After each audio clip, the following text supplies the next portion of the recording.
Bueno, pues gloria al Señor, ya estamos aquí una vez más, tirando papelitos, tirando las notitas.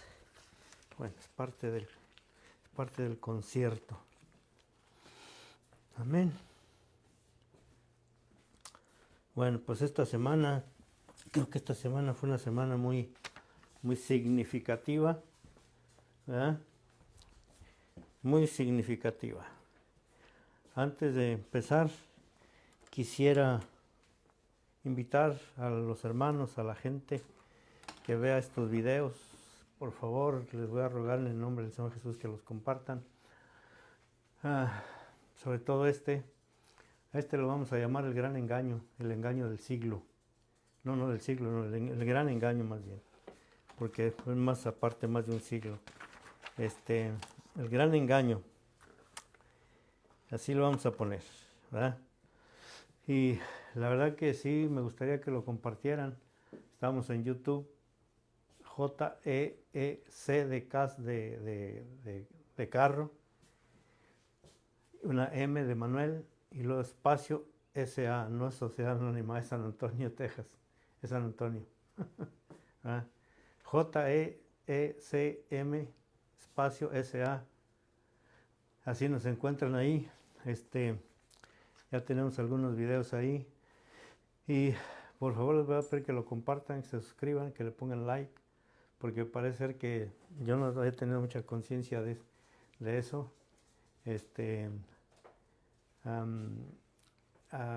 Como que ya estaba viendo que cuando el algoritmo empieza a reconocer que ya a la gente le gusta, pues entonces empiezan a escucharse, empieza a verse. Y bueno, pues gloria al Señor. Pero en esta ocasión vamos a seguir hablando de algo de lo que hemos estado hablando en este último tiempo. Mateo capítulo 24. Mateo capítulo 24. La pregunta, la respuesta a la pregunta de los apóstoles, ahí en Mateo 24, de la pregunta de los apóstoles, Señor, ¿cómo será el final de los tiempos? Y esta semana pasó algo que yo creo que es muy relevante, no vamos a tener que dejarlo pasar, porque pues dicen los católicos, habemos papa, tienen papa, ¿verdad? Se vio la sucesión de Bergoglio, el argentino, y ahora parece ser que como que tenemos a alguien que se pone aquí como estadounidense, un estadounidense. No sé mucho, estuve nomás leyendo lo que las noticias dicen, busqué algunas cosas y todo, pero es muy relevante por lo que quiero compartir en el día de hoy, muy relevante, ¿eh? Que es realmente el gran engaño en todo lo que se ha visto en este tiempo. Y pues se supone, ¿verdad?, que este señor, hasta no me acuerdo el nombre de él, no sé cómo se llama, el nuevo papa. Lo tenía en la mente, se me olvidó. Pero es León XIV. Bueno, es León XIV, vamos a identificarlo como León XIV, ¿verdad?, que es el nombre que él adoptó. Y la verdad que supone, hubo una cobertura tremendísima en los medios. Yo estuve viendo, casi todos los días se hablaba, las redes sociales no dejaban de hablar de todo eso, reacciones, bueno, tanta cosa, ¿no? Pero me llama mucho la atención el hecho de que aún cuando estuve leyendo, buscando acerca de esto, los diccionarios, comentarios, algunas definiciones de cómo señalan, es más, yo creo que hasta la iglesia evangélica también ha caído en ese error de señalar de que Pedro es como la piedra angular de la iglesia. Y de eso es de lo que quiero hablar. Y lo voy a hablar porque creo que ese es el engaño más grande que ha existido desde que el cristianismo, entre comillas, aparece cristianismo también, que es otra de las cosas que yo no estoy muy de acuerdo. Y no es porque no esté de acuerdo, es porque la Escritura no lo dice. O sea, la Escritura lo dice, ¿verdad? Y vamos a ir a Mateo capítulo 16 y vamos a ver algo ahí que esto se ha hablado y se ha dicho de tantas maneras. Ya he visto, ya he escuchado,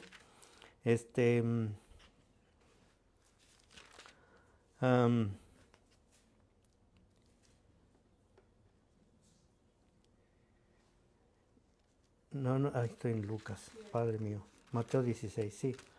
estoy en Lucas. Lucas, me salió ahí Lucas y me quedé en Lucas.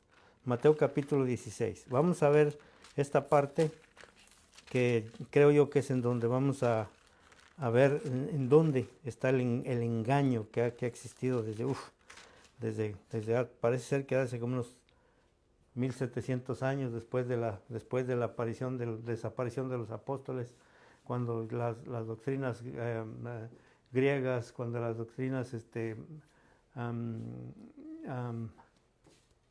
helénicas se meten dentro de lo que es la iglesia, después de la se puede decir que de la institucionalización de lo que es la religión en el Estado romano, en el Imperio romano. Aquí en el capítulo 16 vamos a ver esto y vamos a ver primero, y vamos a identificar algunas cosas. Esta es otra interacción que tiene el Señor Jesucristo con los apóstoles. Y empieza en el verso 13. Dice, viniendo Jesús a la región de Cesarea de Filipo, preguntó a sus discípulos diciendo, ¿quién dicen los hombres que es el Hijo del Hombre? La pregunta. Y los apóstoles, pero miren, quiero irlo haciendo por partes. Aquí en esta parte, ¿verdad? Jesús le pregunta a los discípulos qué dice la demás gente, no ellos. ¿Qué escuchan ellos de los demás? Dice, ¿qué dicen los hombres? Preguntándole a los discípulos, el Señor Jesús preguntándoles a ellos, que qué dicen de él, de Jesús. Y los discípulos le responden, yo me imagino que ha sido por ahí Felipe, Andrés o cualquiera de ellos, ¿verdad? Le dicen, bueno, ellos dicen, la gente dice, que unos dicen que eres Juan el Bautista, otros dicen que eres Elías, y otros dicen que eres Jeremías, y ya los más perdidos dicen, o alguno de los profetas, pero eso es lo que dice la gente. ¿verdad? Es de los comentarios que están escuchando los apóstoles de la gente. Entonces, en el verso 15 les dijo, y la pregunta es más directa, la pregunta va directamente a los apóstoles, les dice, ¿y vosotros quién decís que soy yo? ¿verdad? Y esta es la parte en la que yo creo que siempre ha estado engañada la iglesia, siempre ha habido un engaño tremendo ahí, y sobre donde está cimentada la iglesia romanista, la iglesia romana, ¿verdad? La voy a nombrar así, y que ha sido una mentira, y lo tenemos que decir, porque es precisamente lo que estamos hablando, que no se predica el verdadero evangelio, que no es el evangelio que Jesús vino a traer a la tierra, porque miren, dice, entonces dice el verso, dice, respondiendo Simón Pedro, dijo, tú eres el Cristo, el Hijo del Dios viviente. En esta parte yo quiero hacer esto, respondiendo Simón. ¿Quién era Simón? Hay que ver a Simón primero. ¿verdad? Tenemos que ver a Simón primero, porque a él es el que se le da esa revelación a Simón. ¿verdad? Y a Simón se le dice, bueno, a Simón dice, tú eres el Cristo, y le vamos a cambiar también la parte de Cristo, porque nosotros sabemos que la palabra original es Mesías. Ellos estaban esperando al Mesías. La palabra Cristo, nosotros sabemos que viene del griego Christus, que significa lo mismo, pero de la traducción del arameo, Mesías, y cuando se hacen las traducciones, cuando se escriben todos estos libros, se cambia la palabra de Mesías a Cristo, que es ese en donde está, creo yo que ahí es donde está el engaño. Dice, respondiendo Simón, voy a emitir la palabra Pedro que está escrita ahí, ¿ok? Y ahorita les digo por qué razón yo la voy a omitir. Respondiendo Simón dijo, tú eres el Mesías, el Hijo del Dios viviente, que eso era lo que los apóstoles estaban esperando. Eso era lo que ellos estaban esperando. Entonces le respondió Jesús, bienaventurado eres Simón, hijo de Jonás. Aquí Jesús no le menciona que él es Pedro. ¿Por qué digo esto? Porque se supone que la iglesia romanista está sentada precisamente sobre el nombre que se le dio a Simón, el hijo de Jonás. Pero vamos a ver entonces quién es Jonás, quién es Simón. Miren, vamos a Mateo capítulo 4. ¿verdad? Esto de la revelación lo vamos a dejar un poquito más más adelante, pero en Mateo capítulo 4, ahí vamos a ver, a empezar a ver quién es este Simón. Dice en el verso 17, Mateo capítulo 4, verso 17. Verso 17. Dice, desde entonces comenzó Jesús a predicar y a decir, arrepentíos porque el reino de los cielos se ha acercado. Cuando el Señor Jesucristo viene después del desierto, de la tentación del desierto, como nosotros le llamamos. Después de ese acontecimiento, Jesús empieza a predicar el reino de los cielos. Y luego dice el verso 18, andando Jesús junto al mar de Galilea, vio a dos hermanos, Simón, ¿llamado qué? Ok, ahora vamos a traducir aquí la palabra Pedro para poder entender por qué Jesús le dice así. Pedro en arameo es Kefas. Y Kefas significa piedra, Entonces quiere decir que Simón se llama Simón y para poderlo identificar más es el hijo de Jonás, como el Señor Jesús lo dice en Mateo 16. Simón, qué bueno Simón, hijo de Jonás, porque a ti se te reveló. ¿Verdad? Entonces, si nosotros vemos eso, la palabra Pedro, el fundamento que tiene la iglesia romanista, está equivocado. No existe el fundamento. No existe el fundamento. Otra vez el verso 18. Andando Jesús junto al mar de Galilea había dos hermanos, Simón llamado Pedro y Andrés su hermano, que echaban la red en el mar porque eran pescadores. Y les dijo, venid en pos de mí y os haré pescadores de hombres. Ellos entonces, dejando al instante las redes, le siguieron. Ellos entonces, estos dos, Andrés y Simón. ¿Verdad? Bueno. Entonces ahora nos vamos a ir a Marcos, vamos a seguirle la pista a Marcos, en Marcos capítulo 1, ¿verdad? Y esto es muy interesante porque lo que quiero identificar primero es por qué la iglesia romanista no tiene el fundamento que debería de tener y está fundada sobre un fundamento falso. Vamos a ver en Marcos. Vamos a leer desde el 16, desde el verso 16. 1:16. Marcos 1:16. Dice, andando junto al mar de Galilea, vio a Simón y a Andrés su hermano. Es este Simón, el que recibe la revelación en Mateo capítulo 16. Y a su hermano, y a Andrés su hermano, que echaban la red en el mar porque eran pescadores. Y les dijo Jesús, venid en pos de mí y haré que seáis pescadores de hombres. Y dejando luego sus redes, le siguieron. Ahí vemos otra vez a Simón, el hijo de Jonás. Ahora, ¿por qué quiero señalar esto? Porque nosotros podemos encontrar a Simón en algunos otros Simones. Encontramos a Simón el curtidor, a Simón el de Cirene, el que le ayuda al Señor Jesús a cargar la cruz, a Simón el mago. Pareciera ser que en este tiempo el nombre de Simón era un poquito común, porque si ustedes se ponen a contar los Simones que hay otro Simón el de Cirene, que es el que carga la cruz. Pareciera ser que es como con nosotros los latinos, ¿no? José o los mexicanos, José lo encontramos hasta en las piedras lo encontramos, ¿verdad? Era muy común el nombre, ok. Bueno, la otra razón por la cual quiero decir esto es porque en el tiempo que esto se menciona, los nombres no tenían un apellido como nosotros lo tenemos ahora.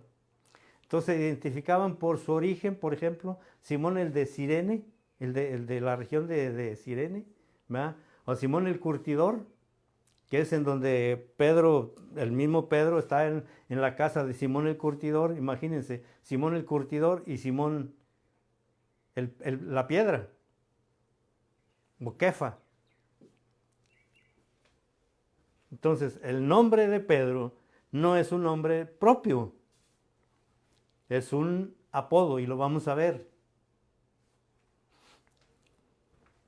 Y creo yo que al hacer esto, yo estaba pensando y orando, Señor, por favor, en el nombre de Jesús, que se pueda compartir para que mucha gente muchísima gente salga del error de ver a la iglesia romanista edificada en Pedro, en el sucesor supuestamente de Jesús, de los apóstoles. No hay ninguna sucesión, esa sucesión es falso también. Todo eso es falso. Todo eso es un andamiaje religioso que se ha hecho para ver ahorita, qué casualidad. A lo mejor me meto hasta en problemas, pero bueno, ya estoy metido. ¿Verdad? Qué casualidad de que ahora el nuevo papa resulta ser americano. O sea, norteamericano. Americano, más bien estadounidense. De origen estadounidense. Porque norteamericanos somos desde México hasta Canadá. Ahí estamos todos los norteamericanos. Vivimos en América del Norte. Otra de las cosas también que están bien equivocadas. Aquí en esta nación donde vivimos somos estadounidenses aquí.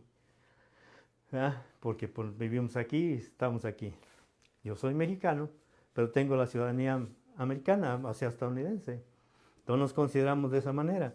Entonces, resulta de que ahora con todo lo que está pasando, pues resulta de que existe un hombre que es de ascendencia estadounidense, o sea, de nacionalidad estadounidense, aunque de ascendencia de algunas otras, lo poco que estuve viendo realmente no vi mucho, pero bueno. Entonces vamos a ir a Lucas, porque acuérdense que estamos identificando a Simón, el que se le da la revelación, de la revelación que Jesús, el mismo Señor Jesús le dice, que él recibe una revelación y precisamente en esa revelación es en donde se debe de edificar la iglesia y no en la piedra como lo han estado poniendo, que supuestamente Pedro es la roca, cuando en realidad eso está equivocadísimo. Lucas capítulo 4, vamos a leer del 38.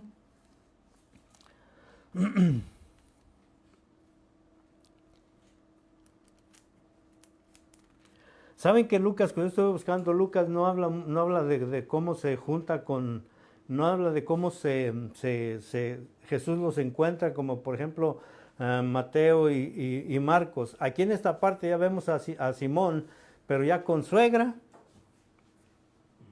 Quiere decir que entonces ya andaba con el Señor Jesús. Y vaya que son cosas que a veces no se hablan y se tratan de ignorar por no quitar todo el andamiaje religioso que se tiene para poder ver lo que realmente es. Dice en el verso 38, entonces Jesús se levantó y salió de la sinagoga y entró en casa de Simón. ¿De cuál Simón está hablando?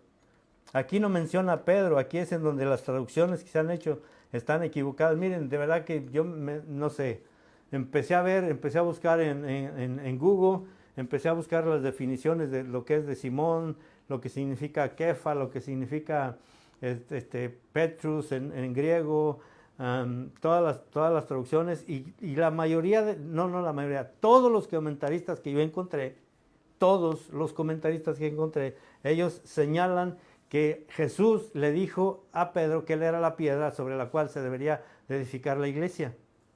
Todos los comentarios que encontré, los encontré de esa manera. Y entonces encontramos aquí, ¿verdad?, que Simón tenía suegra, y luego dice, y la suegra de Simón tenía una gran fiebre, y le rogaron por ella. Verso 39. E inclinándose hacia ella, reprendió la fiebre, y la fiebre le dejó, y levantándose ella al instante le servía. Es un detalle nomás para ver quién es Simón. Vámonos al libro de Juan. Al libro de Juan. Y vamos a ver, aquí está más claro, realmente, vamos a leer el capítulo 1 del libro de Juan, del Evangelio de Juan. Vamos a leer desde el 35.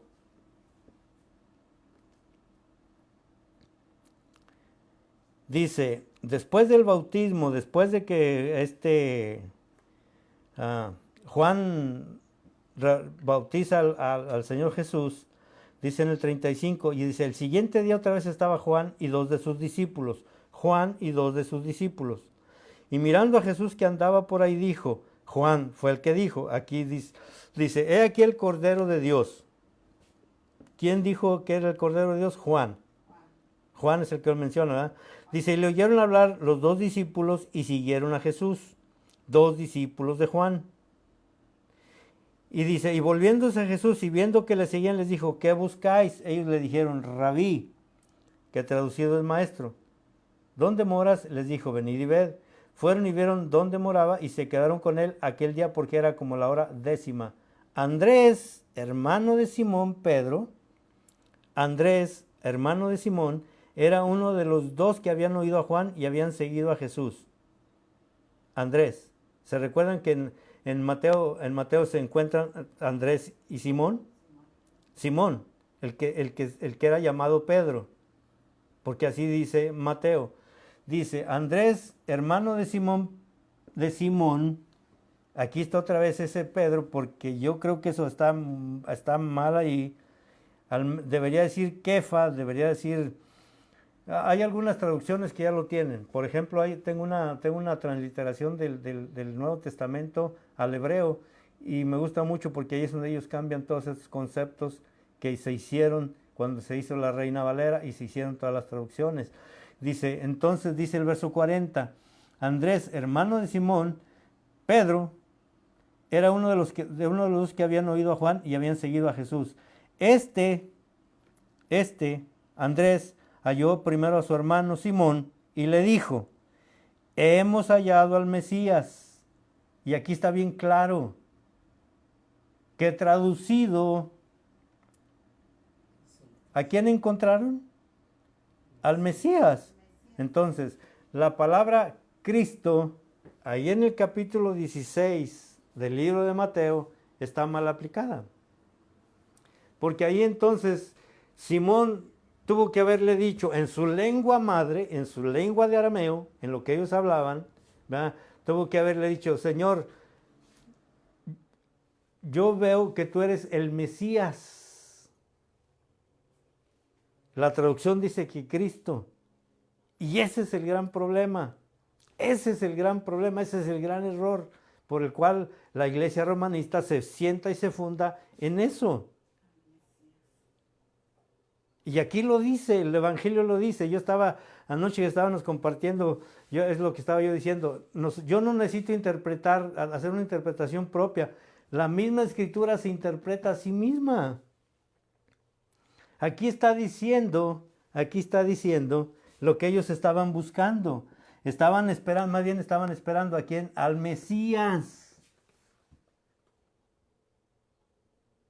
Que traducido al griego y del griego al latín y del latín al español, que lo han traducido como Cristo, cuando en realidad la palabra original debería y tendría que ser Mesías.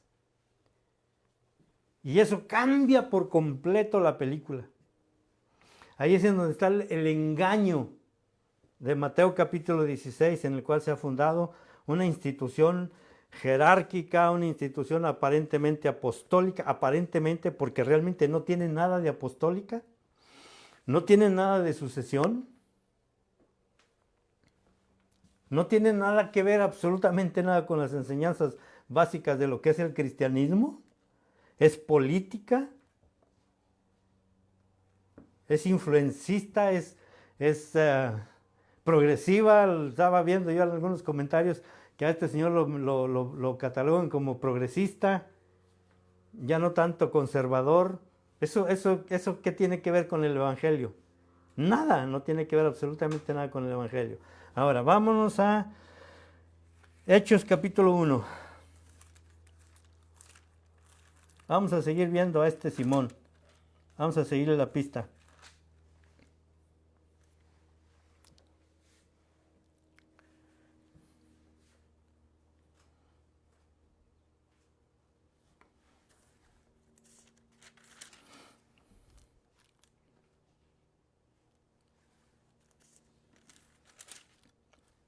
Hechos, ¿verdad? ¿Qué dije? Hechos capítulo 1.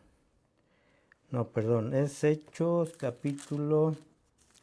Déjenme ver, aquí... Hechos capítulo 1.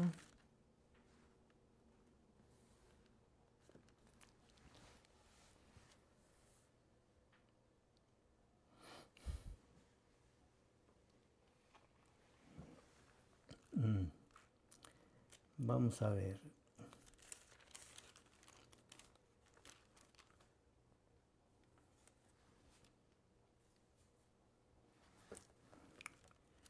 Me perdí un poquito, pero me perdonan. Pero lo vamos a encontrar. ¿Verdad?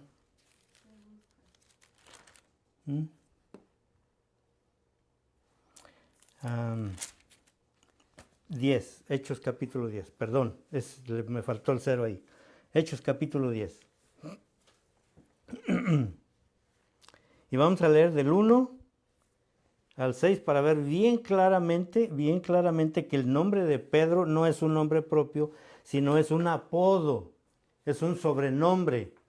Es como, por ejemplo, cuando el Señor Jesucristo, yo hasta me puse a ver y a escribir un poco acerca de eso. Realmente, ¿por qué tendría Simón el mote, o el apodo, o el sobrenombre de Pedro? ¿Por qué creen ustedes que tendría ese apodo? Porque hay una cosa, por ejemplo, estaba leyendo también que la palabra Kefa significa piedra, o roca, porque hay otra definición que existe para ver lo que es como una piedrita, como piedras más pequeñas. Hay que son piedras más pequeñas. Y pues no sé, aquí está. Dice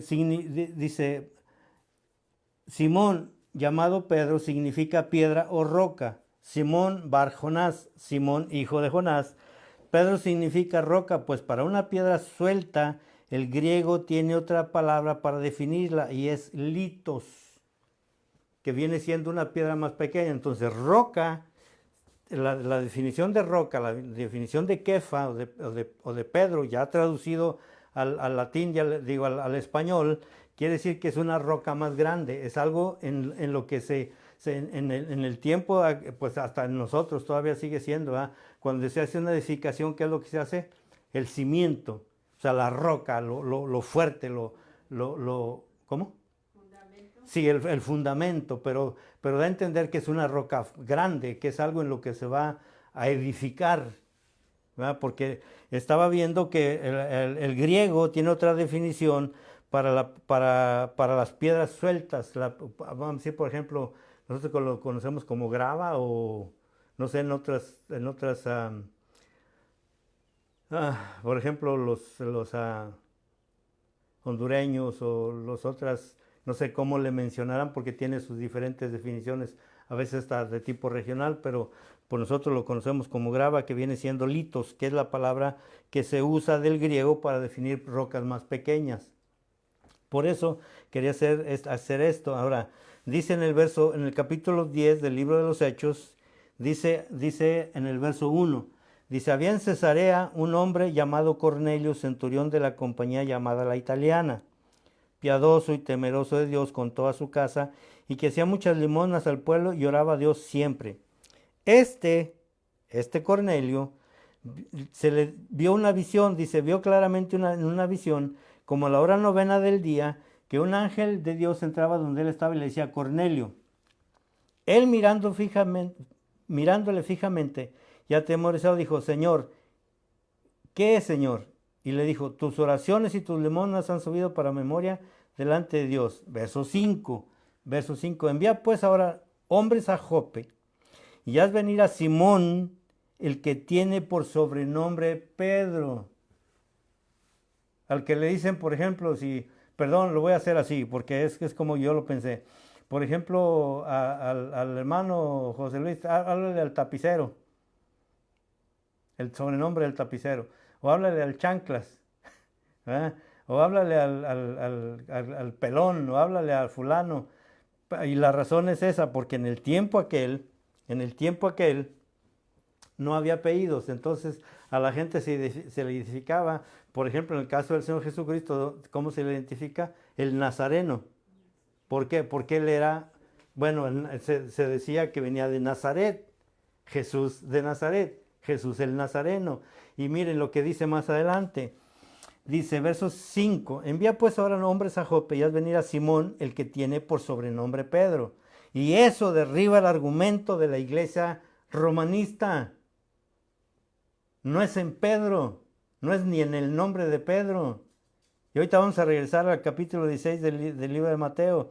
Dice el verso 6, este posa en casa de cierto Simón Curtidor, era su tocayo, era tenían el mismo nombre, entonces aquí lo diferenciaban como a Simón, porque vamos a decir, por ejemplo, Cornelio dice, vayan a la casa de Simón y tráiganmelo, porque el ángel me dijo, y van a llegar y se van a llevar a los dos Simones. Entonces, para identificarlos, si el Simón, el que le decían la piedra o la roca, que así le decían, ¿verdad? Entonces, para identificarlo, vete y tráemelo porque estaba viviendo en la casa de Simón el curtidor, el que tenía por oficio el de curtir pieles. ¿Sí o no? Sí. Estamos ahí, ¿verdad? Entonces, el nombre de Pedro no es un nombre propio. Y es un apodo. Entonces no es posible que el Señor Jesucristo le hubiera dicho a Simón, que ahorita vamos a regresar al capítulo 16 de Mateo, que le dijera lo que le dice y lo vamos a ver. Vamos a regresar.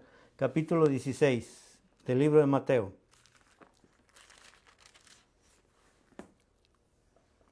Con toda esta información, entonces podemos hablar bien en el capítulo 16. ¿Verdad? Ahí vamos a quedar. Mateo 16. También aquí en el 18 también dice, y llamando preguntaron si moraba allí un Simón que tenía por sobrenombre Pedro. Hechos 10. Déjame leerlo para que quede aquí. Sí. Para que quede aquí grabado. Dice en el 6. Este posa en casa de cierto Simón Curtidor, que tiene su casa junto al mar. Él te dirá lo que es necesario que hagas.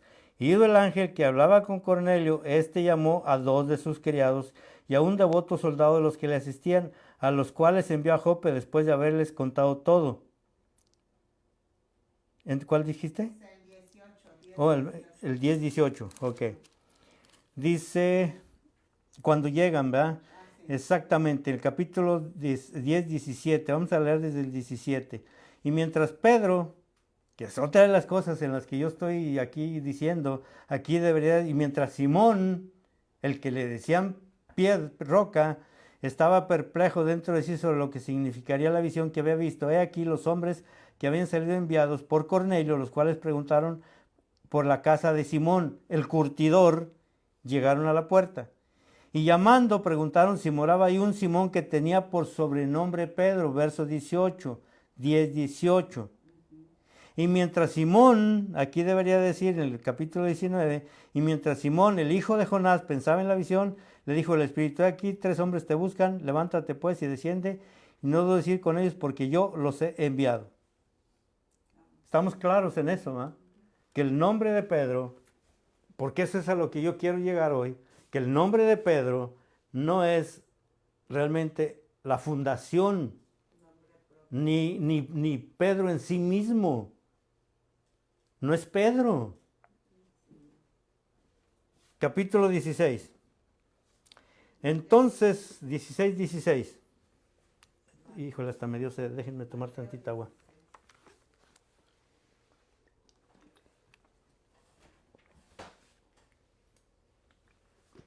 Sí, 16. Entonces, Mateo 16, sí, está bien. Gracias por recordarme. Dice, entonces Simón el hijo de Jonás dijo, tú eres el Mesías, el hijo del Dios viviente. Porque eso es lo que estamos esperando, ya lo vimos. Cuando Andrés y Simón, cuando Andrés le dice a Simón, ¿qué es lo que ellos estaban esperando? Al Mesías, al enviado, aquel que venía a restaurar al Israel de su tiempo. Entonces le respondió Jesús, verso 17, bienaventurado es Simón, hijo de Jonás, porque no te lo reveló carne ni sangre, sino mi Padre que está en los cielos te lo dijo, te dio la revelación. ¿Qué viste, Simón? ¿Qué es lo que el Padre te dijo que te puso a ver que vieras? ¿Qué viste? Al Hijo del Hombre, al Mesías, al que tenía que venir a redimir a Israel, en el cual descansan todas las cosas, en Jesús, en el Mesías, en el ungido. Quizás a lo mejor hasta me van a acusar de que estoy cambiando las palabras y como dice Apocalipsis, porque ya me lo han dicho varias veces, hermano, es que usted dice en la Escritura que si cambiamos algunas cosas. No, yo no estoy cambiando cosas, estoy cambiando nada más los nombres, los conceptos de lo que nosotros tenemos traducido al original, que debería ser el original Mesías. Y luego dice en el verso 18, y yo también te digo que tú eres Simón, al que le dicen Pedro, y sobre lo que tú viste, sobre lo que mi padre te dio a ver, ¿qué fue lo que Simón vio? Al Mesías, a Jesús el Mesías. Entonces, la iglesia romanista está fundada sobre una mentira. Es falso. Y se tiene que decir en este tiempo, porque son millones de gente que están ciegos, sordos, que no miran el verdadero evangelio. Cuidado que nadie los engañe. Esta advertencia tiene tanta relevancia en este tiempo. Yo me estaba dando cuenta que realmente a veces leemos la Escritura y nos la pasamos. Yo en un tiempo leía la Escritura y una sola vez la predicaba, a veces ya casi no la mencionaba porque me sentía como que tenía que ver continuidad. Pero cuando yo estoy viendo esto, esta advertencia tendría que estar vigente 7 días a la semana, 24 horas al día. Cuidado, cuidado, que nadie los engañe. Porque hay un engaño tremendo. Este es el engaño, no sé, el gran engaño. La revelación del Mesías no está por ningún lado. Están otros intereses políticos, religiosos, económicos. ¿Se pueden imaginar ustedes ese andamiaje religioso que existe en Roma? ¿Cuánto poder tiene económico? Que puede callar voces de sacerdotes que han hecho tanta cosa y con tanto dinero lo callan. ¿Eso es lo que es el Evangelio? ¿Eso es la iglesia en la cual se debe de estar hablando y estar cimentada? No, no, no, no, no, no, no, no, no, no.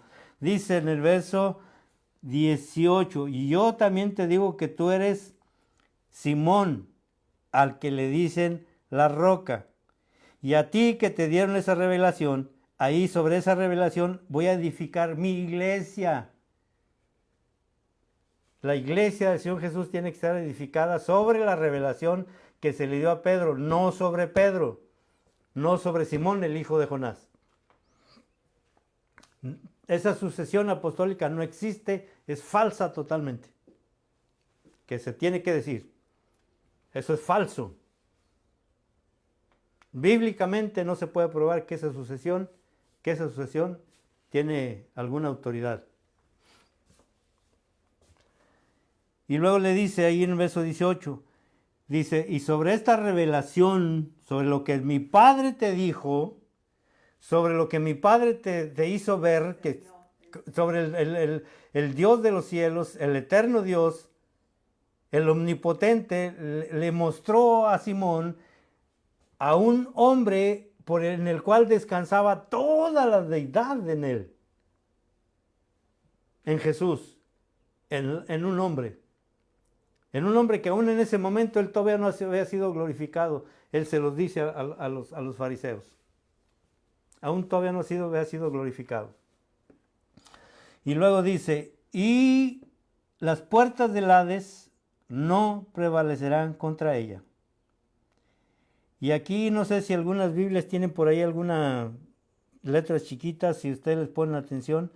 El griego dice Petros o Petra, piedra, que eso es lo que significa la palabra Pedro en nuestro idioma actual. Pero si lo traducimos del arameo, Kefas, del griego, Cristo, nos venimos a dar cuenta que todo eso es un andamiaje que se han montado ahí para hacer lo que están haciendo y engañar engañar. Y el falso evangelio es precisamente es un engaño eso. Ahora, vamos a ver y vamos a preguntarle más exclusivamente a Simón, el hijo de Jonás, y nos vamos a ir a las cartas del apóstol Simón, el que tiene por sobrenombre Pedro. Por favor, vamos para allá. Primera de Simón, hijo de Jonás. Van a decir, ay, el hermano está cambiándole las palabras a la Biblia. No, lo estoy volviendo al original. Voy a recomendarles, después les voy a poner el libro, la transliteración que existe del Nuevo Testamento. Le vamos a hacer promoción porque creo que abre mucho el entendimiento cuando uno empieza a ver todas estas cosas y bendecir a aquellos que se pusieron a hacer eso.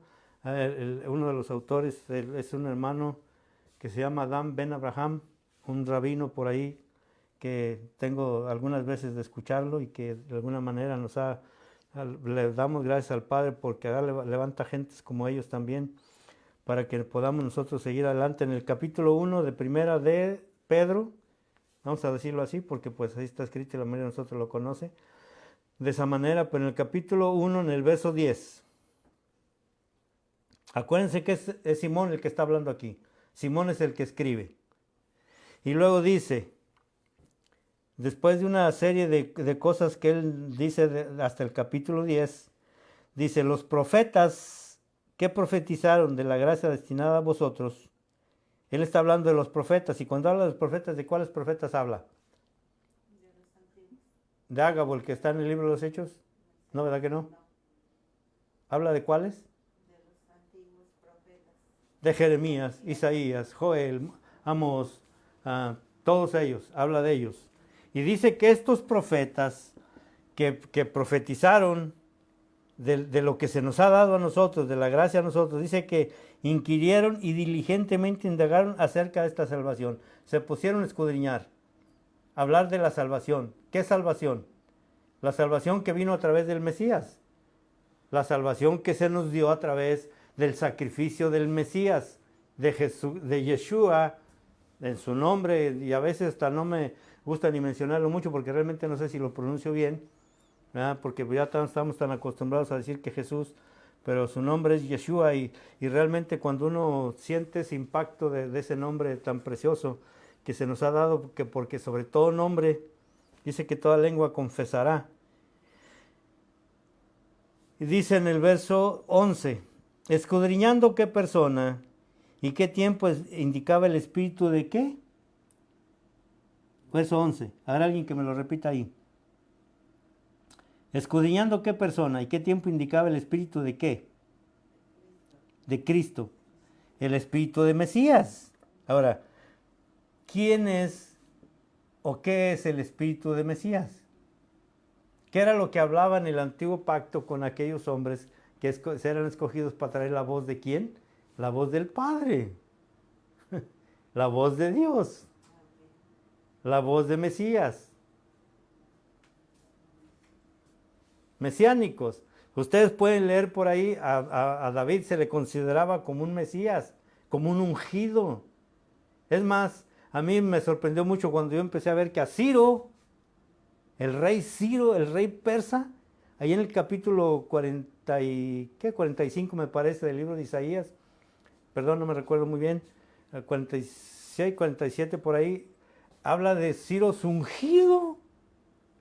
Yo me sorprendió ver eso, yo dije, Padre mío, de verdad que cuánta cosa nosotros ignoramos, ¿verdad? Dice, extrañando qué persona y qué tiempo indicaba el Espíritu de Cristo, lo voy a leer así porque así está escrito, pero eso es lo que quiero compartir de hoy, que nosotros podemos ver que hay muchas cosas que no entendemos. Dice que estaba en ellos el Espíritu de Cristo, que estaba en ¿quién? En los profetas, los que estaban indagando, los que estaban escudriñando. Entonces, el Espíritu de Mesías estaba en ¿quién? El Espíritu de Dios estaba en ¿quién? En los profetas. Entonces, cuando Simón, el hijo de Jonás, ve que Jesús es el Mesías, entonces mira que Dios está El Padre está en la persona de Jesús. Eso es lo que mira Simón. Esa es la revelación que se le da a Simón. ¿Y quién se la da? El Padre. ¿Qué dice Jesús? Porque no te la dio carne ni sangre, te la dio el gran yo soy, te la dio mi papá, mi Padre te está diciendo quién soy yo. Y sobre lo que tú viste, sobre lo que Él es, entonces en eso se va a edificar su iglesia. Y no en todo ese andamiaje religioso que nosotros estamos viendo en el día de hoy, que tiene una publicidad increíble. Es más, yo sé que quizás a lo mejor mucha gente lo vio y no sé qué clase de sentimiento lo mirarían, pero sale una parte ahí en donde tienen a dos niños cargados aquí y una muchachita jovencita como de unos 11, 10, unos 10 añitos, no sé, una edad como esa, y hasta se le ve que llora de la emoción y yo me quedé pensando, ¿qué clase de sentimiento la gente que está en ese movimiento de lo que es el catolicismo sintió al ver eso? Y yo sentí tristeza al verlo. Porque se adoctrina a los niños desde pequeños. Se les mete una doctrina que al final es tan difícil de erradicar que yo he visto adultos de 60, 70 años que no pueden quitarse esa doctrina. Porque la tienen tan arraigada, la tienen tan metida hasta en los tuétanos, que no pueden ver la luz, no pueden ver realmente la visión de Simón, el hijo de Jonás. ¿Y a qué vino el Señor Jesucristo? ¿Se recuerdan cuando abre el libro de Isaías? A dar libertad a los cautivos. Pero hay mucha gente que quiere seguir en cautividad. Mucha. Y no quiere abrir los ojos. No quiere ver realmente que la iglesia romana no tiene nada que ver con la revelación de lo que es Yeshua el Mesías. No quiere ver nada con eso. Y luego dice aquí mismo, dice el verso 11, y escudriñando qué persona. Bueno, recuérdense que el que está hablando y el que está escribiendo esto es Simón, al que se le dio la revelación. Simón es el que mira y está viendo que los antiguos, lo que ellos estaban esperando, le da testimonio a través de las escrituras, a través de los testimonios de los profetas antiguos, está viendo quién es y está señalando quién es el Mesías. Y en este caso, el Mesías es Dios, el Espíritu de Dios, el Espíritu del Padre, en aquellos hombres que era lo que los motivaba a buscar, a indagar, y que la revelación era para nosotros, el beneficio es para nosotros, la gracia es para nosotros. Dice en el verso 11 otra vez, escudriñando y qué persona y qué tiempo indicaba el Espíritu de Cristo, el Espíritu de Mesías, que estaba en ellos, en los profetas, el cual anunciaba de antemano los sufrimientos de Cristo, los sufrimientos del Mesías, de Jesús el Mesías, Yeshua el Mesías. Ellos lo vieron. El más gráfico de todos, creo yo que es Isaías 53. Eso es increíblemente gráfico de ver, que no se necesita ni mucha imaginación, simplemente se necesita tener el corazón abierto para ver al Mesías ahí en esa parte, sobre todo en el tiempo de su sacrificio, en ese tiempo. Y luego dice en el verso 12, a los profetas, a través del Mesías, a través del Espíritu de Cristo, del Mesías, a estos se les reveló que no para sí mismos, sino para nosotros administraban las cosas que ahora son anunciadas por los que han predicado el Evangelio, el verdadero Evangelio, el que no está adulterado con palabras suaves a veces, el que no está adulterado con alianzas, Yo sé que me van a decir, ay, es que el hermano ya vio la película, es el Cónclave. No, no la he visto. Pero más o menos me imagino que ha de ser así. Arreglos políticos, económicos. Bueno, ahí se los voy a dejar para que investiguen. Voy a leer el verso 13. Por tanto, ceñid los lomos de vuestro entendimiento y sed sobrios, y esperad por completo en la gracia que se os traerá cuando Jesús el Mesías sea manifestado.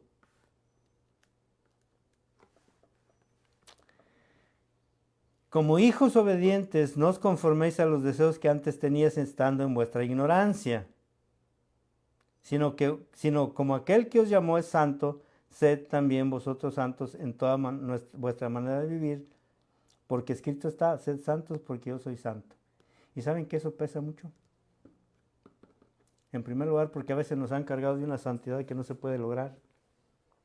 Nos han metido a veces en normas de conducta, normas de sociales, en tantas normas para poder llegar a la santidad, pero la santidad no se llega si no es a través del conocimiento del que es santo. En este caso Jesús. Él tiene todo. Porque si Él tiene todo y está en cada uno de nosotros, entonces sí hay manera de poder llegar ahí. Si no, no lo vamos a hacer por fuerza humana, por reglas, por normas, no vamos a llegar. Nosotros tenemos que estar conscientes, bien conscientes, que el que habita en nosotros, lo acabamos de escuchar ahorita en la mañana. ¿Quién es el que habita en nosotros? ¿Qué es lo que dice ahí? Que Él vendría y se tomaría a sí mismo. Simple, bien sencillo. Pues nosotros lo hemos complicado tanto. Voy a seguir leyendo y voy a terminar ahí. Dice el verso 17, y si invocáis por Padre a aquel que sin acepción de personas juzga según la obra de cada uno, conducíos en temor todo el tiempo de vuestra peregrinación. Si invocáis por Padre al Dios eterno, al Padre de nuestro Señor, que es precisamente lo que Él nos vino a traer, una buena noticia. Conozcan al Padre. Juan capítulo 17, verso 3. Padre, que te conozcan a ti, el único Dios verdadero, y a tu Mesías, al que tú enviaste. Porque es en donde está la vida eterna. Lo dice Juan capítulo 17. Dice el verso 18, sabiendo que fuiste rescatados de vuestra vana manera de vivir, la cual recibiste de vuestros padres. Bueno, ahí tenemos que ver que pues somos hondureños, salvadoreños, colombianos, mexicanos, y pues tenemos cada uno de nosotros nuestra forma de costumbres, tradiciones, vírgenes, santos. Todo eso lo tenemos que dejar a un lado. Dice el verso 18. Dice, de vuestros padres, no con cosas corruptibles como oro o plata, sino con la sangre preciosa del Mesías, como un cordero sin mancha y sin contaminación, ya destinado desde antes de la fundación del mundo, pero manifestado en los postreros tiempos por amor a vosotros. Verso 21. Y mediante el cual creéis en Dios. ¿Por quién creemos en el Padre? Por Jesús, por el Hijo. Dice, quien le resucitó de los muertos y le ha dado gloria para que vuestra fe y esperanza sean en Él, en el eterno Dios, en el eterno, en el Padre de las luces, el Padre que todo lo llena y que desafortunadamente es el más desconocido. Aún hasta en nuestro medio, ¿cómo? Es en Isaías 45 donde le dice de que es A Ciro, ¿verdad? Sí, Isaías 45, gracias por la información, lo vamos a dejar ahí. Isaías 45 es en donde yo cuando lo leí, ay Jesús, lo mismo cuando habla de Nabucodonosor también, como el Señor habla de gente que no eran del pueblo de Israel y que en el Espíritu del Padre, el Espíritu del Señor siempre estaba ahí. Y hablando ellos, los profetas hablando de lo que vendría en nuestro tiempo y que estamos viendo. Yo los invito de verdad. Por favor, en el nombre del Señor Jesús, compártanlo. Yo sé que a mucha gente le va a dar escozor y le va a levantar ampollas, pero la verdad es la verdad. Y si yo conozco la verdad, yo voy a llegar a libertad. Y la libertad tiene nombre y se llama Jesús. Amén. Vamos a orar. Padre, te damos gracias en esta mañana, tarde. Bendecimos tu nombre, Señor, porque creemos que tú eres la roca, la piedra angular, Jesús. Sobre ti se debe de edificar tu iglesia, en tu nombre, en tu sacrificio, en tus enseñanzas, en tu amor, en tu gracia, en tu misericordia, Señor. Porque eso lo abarca todo. También, Señor, en redarguirnos de pecado, en darnos convicción que por humanidad no podemos alcanzar nada si no es tú en nosotros, Iba a decir a través de ti, pero no, eres tú en el hombre, haciendo. El Hijo que está en el hombre es el que tiene que adorar, tiene que bendecir, tiene que actuar, tiene que orar, tiene que obedecer. Y sé que cuesta trabajo porque hay naturaleza humana, Señor. Pero creemos que tú terminarás la obra hasta el final de los tiempos. Gracias, Señor, en el nombre de tu Mesías, en el nombre de Yeshua, tu Mesías. Gracias, Padre. Amén. Amén, amén.